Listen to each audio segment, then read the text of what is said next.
Ada fase dalam hidup di mana kamu tidak lagi ingin didengar. Bukan karena tidak punya suara, tapi karena kamu sadar banyak telinga yang mendengar hanya untuk menilai, bukan memahami. Di fase itu, kamu mulai mengerti satu hal penting. Tidak semua orang layak menerima penjelasan tentang hidupmu. Stoik menyebut ini kebijaksanaan, bukan sikap dingin, bukan juga kesombongan, melainkan pemahaman bahwa energi manusia terbatas dan tidak boleh dihabiskan untuk hal yang sia-sia. Setiap kali kamu merasa harus membuktikan diri, bertanyalah, untuk siapa aku melakukan ini? Jika jawabannya adalah orang yang tidak pernah benar-benar peduli, maka kamu sedang menjual ketenanganmu demi validasi yang rapuh.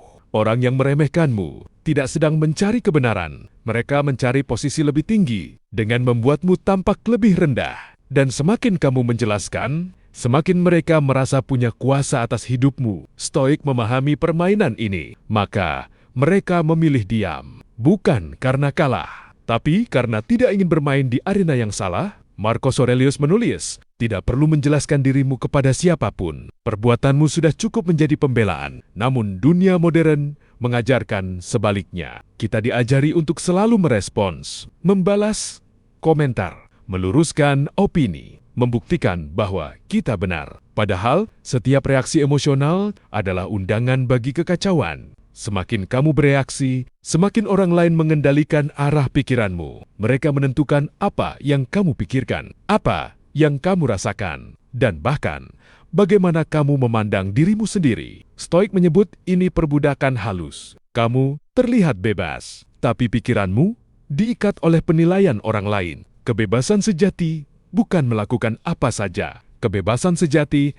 adalah tidak terguncang oleh apapun yang berada di luar kendali dirimu. Kamu tidak bisa mengontrol apa yang orang katakan tentangmu, tapi kamu sepenuhnya berkuasa atas bagaimana kamu meresponsnya. Dan seringkali, respon paling kuat adalah tidak merespons sama sekali. Diam yang sadar lebih nyaring daripada 1000 pembelaan. Lihatlah orang-orang yang benar-benar berpengaruh. Mereka tidak sibuk membenarkan diri. Mereka sibuk membangun karya. Mereka sibuk bertumbuh dalam senyap. Pohon yang akarnya dalam, tidak goyah oleh angin. Ia tidak berteriak tentang kekuatannya. Ia berdiri. Ia bertahan. Begitu pula manusia yang matang secara batin. Ada saatnya kamu akan disalahpahami. Ada saatnya kamu akan dicap sombong hanya karena kamu berhenti menjelaskan. Biarkan penilaian orang lain, bukan kewajiban yang harus kamu pikul. Stoik mengajarkan satu prinsip sederhana. Fokuslah pada apa yang bisa kamu kendalikan.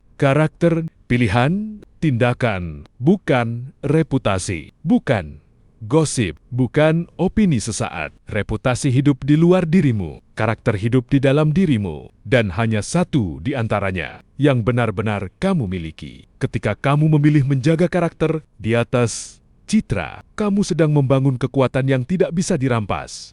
Inilah momen ketika hidup mulai berpihak, bukan karena dunia berubah menjadi adil, tetapi karena kamu tidak lagi menggantungkan ketenangan pada hal-hal yang rapuh. Kamu berjalan lebih pelan, tapi lebih pasti. Kamu bicara lebih sedikit, tapi lebih bermakna. Dan di titik ini, orang-orang yang dulu meremehkanmu mulai kehilangan kendali atasmu. Bukan karena kamu menyerang mereka, tapi karena kamu tidak lagi memberi mereka akses ke dalam kepalamu. Ingat baik-baik, orang yang paling berisik menilai hidupmu seringkali adalah orang yang paling bingung dengan hidupnya sendiri. Tugasmu bukan membuat semua orang mengerti. Tugasmu adalah hidup selaras dengan nilai yang kamu yakini. Tenanglah, luruskan langkahmu. Kerjakan apa yang perlu dikerjakan. Biarkan waktu yang berbicara. Karena pada akhirnya, Stoik tidak mengejar pengakuan. Stoik mengejar keteguhan. Dan keteguhan selalu meninggalkan jejak,